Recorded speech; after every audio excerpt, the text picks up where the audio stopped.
नमस्ते। मैं अपने लाइफ के एक्सपीरियंसेस के द्वारा आपके साथ कुछ बहुत इंपॉर्टेंट बातें आज शेयर करना चाहता हूं।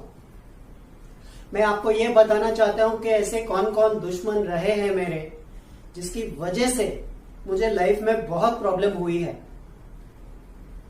वो सारे दुश्मन जीवन में ऑब्स्टेकल बन के आए, कदम कदम पे वो सारी चीजें करने से मुझे रोका जो मुझे करनी चाहिए थी। वो सारी चीजें मैंने करना अवॉइड किया, जिससे मेरा प्रोग्रेस हो लाइफ में, जिससे मुझे खुशी मिले, जिससे मेरे रिलेशन अच्छे हो, पैसे का फ्लो अच्छा हो, बिजनेस में प्रोग्रेस हो, पढ़ाई अच्छी हो। वो सारी चीजें जीवन में मैं नहीं कर पाया ये सारे दुश्मनों की वजह से। और वो सारे दुश्मन कहीं बाहर नहीं थे, वो सारे दुश्मन मेरे अंदर ही थे। सबसे पहला मेरा दुश्मन था अज्ञान, सही नॉलेज की कमी। मुझे पता ही नहीं था कि मुझे एक्चुअली जिंदगी में करना क्या चाहिए और क्या करने की जरूरत है।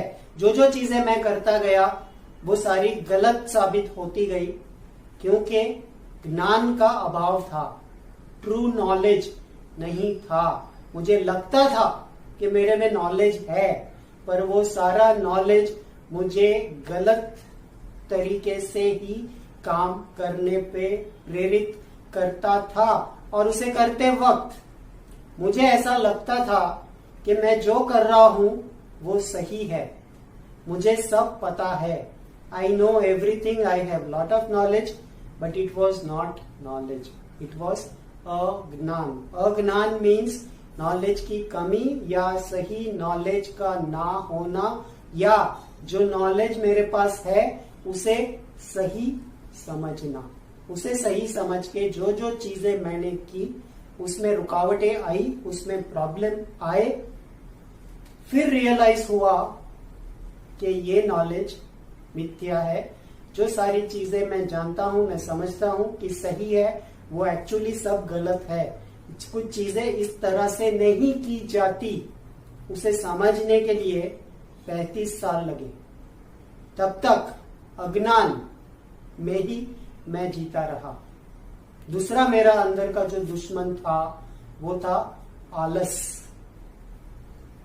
पढ़ाई करते वक्त जब स्कूल में था तो पढ़ाई करने का मन ही नहीं करता था। Even when I was in 10th standard or when I was in the engineering college, तभी भी मुझे पढ़ाई करने का मन होता ही नहीं था, क्योंकि मेरे में आलस कूट कूट के भरा था।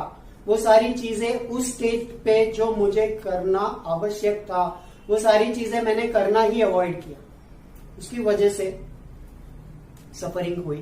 फिर जब मैं जॉब करता था तो जॉब पे जाने का भी मुझे मन नहीं होता था, क्योंकि आलस था। जब जॉब में अच्छा कुछ रिजल्ट नहीं मिला, क्योंकि मैं कुछ करता ही नहीं था, तब मैंने बिजनेस करना शुरू किया। बिजनेस में भी वही हाल हुआ। बिजनेस शुरू तो कर दिया, पैसे लगा दिए, कभी जाता था कभी नहीं जाता था, कभी काम करता था कभी नहीं करता था, कभी कस्टमर को सप्लायर को कॉल करता था कभी नहीं करता था, क्योंकि आलस बहुत भरा था। आलस और अकर्म, they both goes hand in hand. अकर्म इसलिए होते हैं कि आलस है। अगर आलस ना होता तो अकर्म भी कम होता। अकर्म मीन्स वो सारी चीजें जो करनी जरूरी है पर मैं करता नहीं हूं। जैसे कि हेल्थ को मेंटेन करने के लिए कुछ एक्सरसाइज, योगा, प्राणायाम कुछ तो करना चाहिए, नहीं करता था, अकर्म था। बिजनेस को आगे बढ़ाने के लिए रोज ऑफिस में जाना, फैक्ट्री में जाना जरूरी था, कभी जाता था कभी नहीं जाता था, अकर्म। अकर्म किए परेशानी हुई, अकर्म किए नुकसान हुआ, अकर्म किए सेहत खराब हुई, अकर्म किए लॉस हुआ, अकर्म किए रिलेशनशिप खराब हुए। ये सारी चीजें मेरे अंदर के, मेरे स्वभाव जो बचपन से ही मैंने कुछ चीजें परसीव की थी, उसकी वजह से हो रहे थे। ये सारे एक्सपीरियंसेस जो मेरे अंदर के ही विकार थे, जो मेरे दुश्मन थे, उन्हीं की वजह से हो रहा था। वैसे तो हमारे अंदर के दुश्मन बहुत सारे हैं, पर ये 3 के ऊपर भी अगर आपने काम करना शुरू कर दिया, अज्ञान, आलस और अकर्म, तो भी आप अपनी लाइफ को बहुत अच्छी तरीके से ट्रांसफॉर्म कर सकते हो। ये सिर्फ मेरे अंदर के दुश्मनों की बात नहीं है, ये तो आपके अंदर भी होते हैं। आपके और मेरे दुश्मन अलग नहीं है। अगर जीवन में आपको विजय पाना है, आगे बढ़ना है, अपनी लाइफ को ट्रांसफॉर्म करना है, जीवन में वो हर चीज आपको एक्सपीरियंस करनी है, अचीव करनी है जो आप चाहते हो, अच्छे ह्यूमन बीइंग बनना चाहते हो, दुनिया में इंस्पिरेशन, मोटिवेशन और प्यार स्प्रेड करना चाहते हो, अबंडेंस से जीना चाहते हो, जीवन का हर एक्सपीरियंस, हर सुख एंजॉय करना चाहते हो, तो अपने अंदर के दुश्मनों को खत्म करो और उसकी शुरुआत आज से ही करो। Thank you very much and wish you a good day.